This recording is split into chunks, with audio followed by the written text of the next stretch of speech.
they'd had a pretty ghastly experience. Yeah. And one that had come upon them so unexpectedly that the impact of it must have been that much greater. I think so, and perhaps this will give you some idea of what that impact was. Murfield sergeant back from France. I would imagine this cutting came from the Murfield and District Reporter. That's right.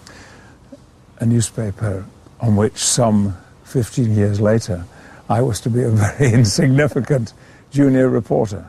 Same newspaper. Among the coilies who have returned safely from France,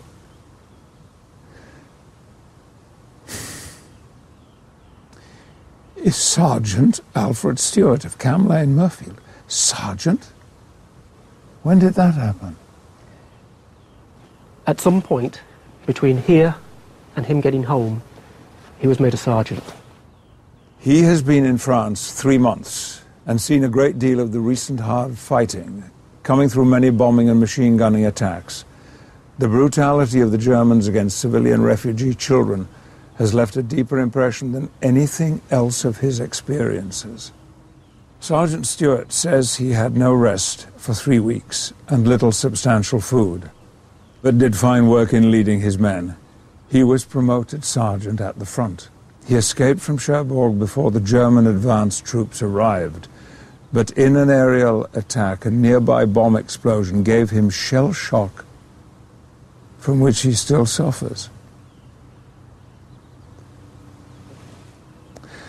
I never heard him speak of shell shock, from which he still suffers. We know now that it builds up a level of stress and anger. And of course what I experienced from 1945 onwards was an angry man. Yeah. Who maybe hadn't been angry before. No.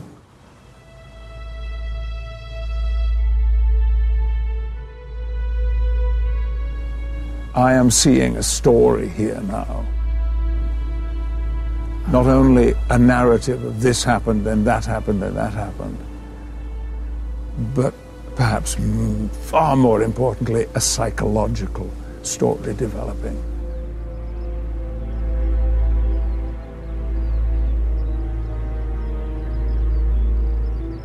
Despite witnessing the horrors of the fall of France, Alfred made an unusual decision.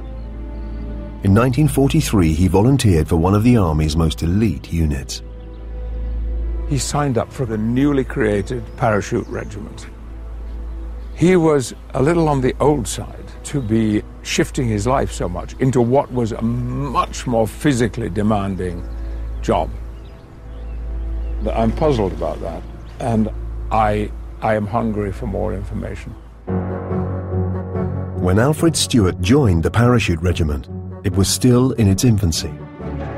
The unit had started in 1940 in response to the success of German airborne operations.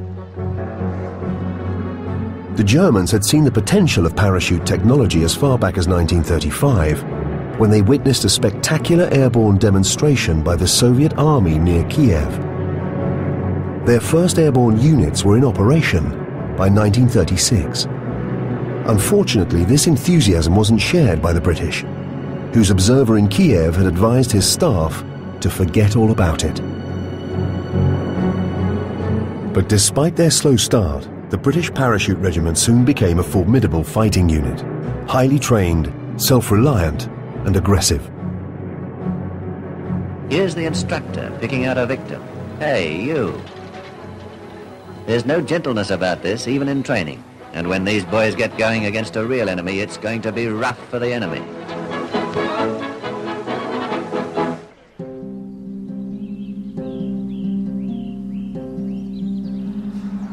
The next step of Patrick's journey takes him to the south of France. My father talked about southern France, but how he got there, I don't know. I do remember he told me that more than once he jumped into action. That is, jumped out of a plane when people on the ground were firing. Hi, I'm Patrick. Hello, very nice. Historian and ex-para Bob Hilton has brought Patrick to the village of La Motte in Provence to tell him more about Alfred's time in the Parachute Regiment. This is a beautiful old place. Yes, it is. Just give me a little bit of background, Bob. My father's rank at that time was sergeant. Sergeant Major. He's actually been promoted quite quickly. From 1940 to 1942, he's gone from a corporal to a sergeant major. I've always had the understanding, Bob, that my father was a little unusually old. I believe he was 38 when he volunteered, and quite a lot of blokes reaching the sergeant major at the age of 38 are starting to look towards their retirement, not volunteering for a high-risk job. This location has special significance in the story of Alfred Stewart. Well, this area here, we're about 20 to 25 miles in from the southern coast of France.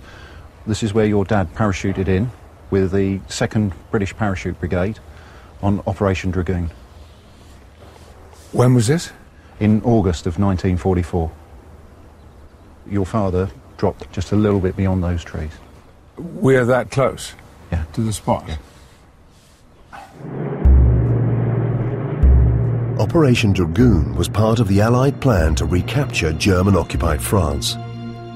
The first phase was the Normandy landings, which took place on June the 6th, 1944. Operation Dragoon was the second phase, beginning in the south of France on August the 15th. The operation began with an airborne assault by paratroops and gliders.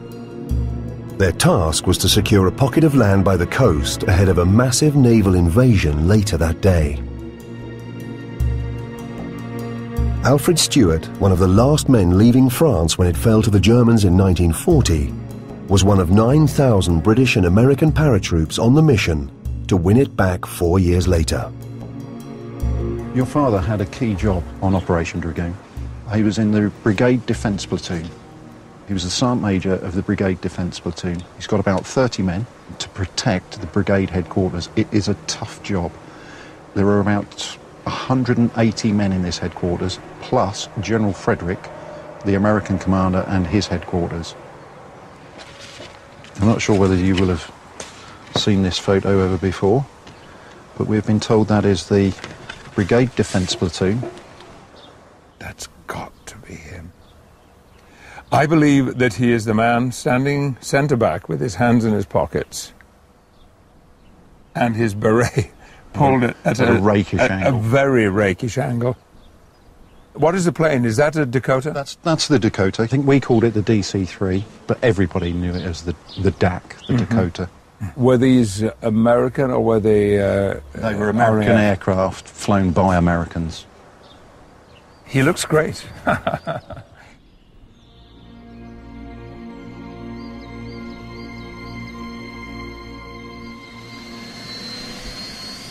Bob has organised for Patrick to meet 92-year-old Dick Hargreaves, who served with Alfred on Operation Dragoon. Dick is taking Patrick by helicopter over the very area where he and Alfred jumped in August of 1944. We left Rome at 1 o'clock in the morning and flew for 4 hours in the dark. And were you able to distinguish the terrain? No, because there was a ground mist when we came in over the sea. We had some light attack from the German coastal batteries, and there was a ground mist here, and we all thought we were jumping in the sea. But, I mean, your father and brigade headquarters all landed in the proper dropping zone. Alfred and the defence platoon landed near the town of Le Mouilly shortly after 4 a.m. My father and the headquarters group were all landing right here. Yes? All around this area here. Yeah. Sheer luck, really, with American pilots who rose. They weren't too hot. I mean, you see there's Rocky Hill over there? Yes. Well, we had people dropped onto that in the dark, hitting the rocks, breaking legs and arms and worse. But when the green light comes on, you've got to jump. This is about the height we jumped. It seems very low. Yeah, well, the lower the better, because you get shot at. You don't want to float about with the Germans having a pot at you. Alfred's objective was the hamlet of Le Mitain, where he was to secure the buildings earmarked for the Allied headquarters. I set off to capture that high ground and running into Germans. And we had to kill them and clean them up, but they were in 10s and 20s, you know. Uh-huh. And we sent the German prisoners all back to Le Mitain, where your father eventually was. There was a German prisoner of war cage there, and I'm sure your father would have been involved. I'm sure he would. Keeping an eye on them. The thing that amazes me about your father is his age, you know. To volunteer at 38 to become a parachutist, you know. I did it when I was 21, you know, when you feel a bit more like it. Patrick now wants to find the buildings where his father was based. Having seen the location from the air, he's searching for the Allied headquarters on foot.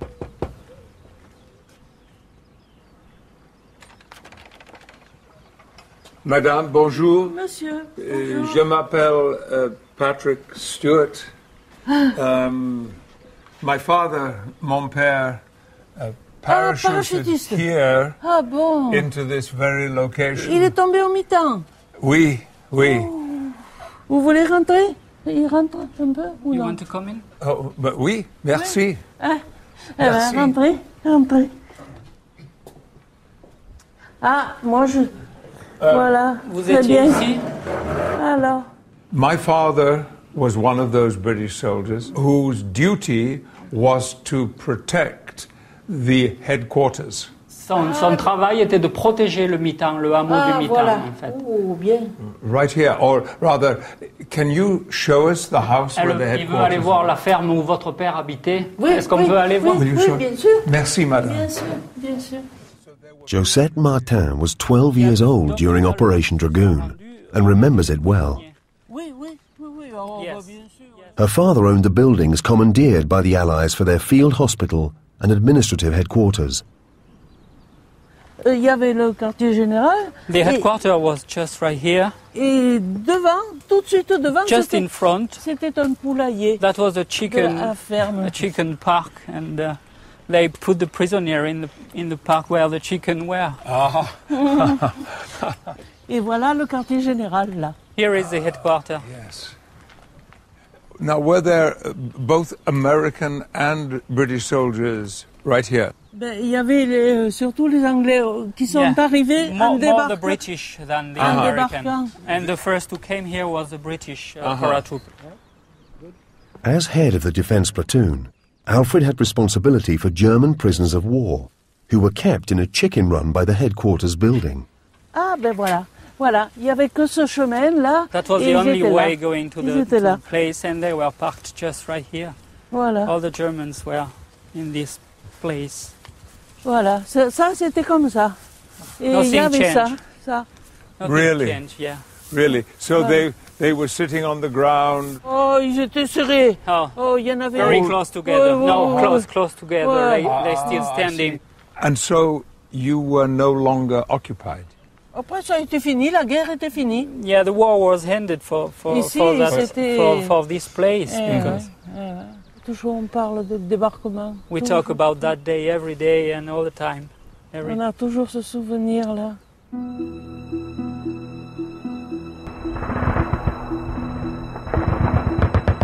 The airborne troops overcame resistance and destroyed roads and bridges to prevent the arrival of German reinforcements. They were so effective that when the seaborne invasion began soon afterwards, it was virtually unopposed. The Germans were forced into retreat, and within a month most of France had been liberated. Operation Dragoon, the forgotten D-Day, has been overshadowed by the landings in Normandy, but it was one of the most successful combat operations of the war. When I think about his responsibilities to the Parachute Regiment, I don't think they would have happened to him unless he had been recognized as being a man of some determination, some strength of character. All those things are what go to make a man of courage. But I think he loved what he was doing, you see. And I know that my ambition comes from the same gene pool as my father's. And I'm grateful for it.